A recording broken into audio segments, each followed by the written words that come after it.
Here's how to set a custom vibration for a selected contact on iPhone. First, open the phone app and find the contact you want to set a custom vibration for. Tap on the name to edit and set the vibration just for that contact. Tap on Edit at the top right corner, and update the contact info. Scroll down to the ringtone option, and tap on it. Tap on Haptic. The default haptic vibration is shown here.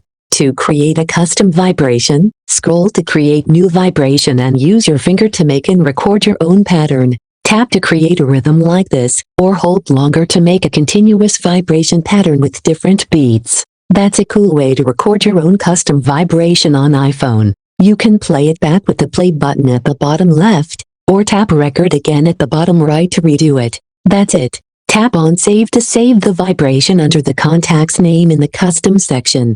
Go back and tap the blue Done button at the top right corner. Now, your custom vibration is set for that contact. Try calling yourself from that contact to feel the new custom vibration. If it's not working, check the vibration settings. Open Settings, scroll to Sounds and Haptics, then scroll to Haptics and turn on the Always Play option. Go back and see if it's fixed. Still not working? Then make sure System Vibration is turned on. Open Settings, go to Accessibility, then scroll to Touch and toggle on Vibration. That's all the ways to fix vibration not working. I hope you enjoy this video. If you have any questions, drop them in the comments below.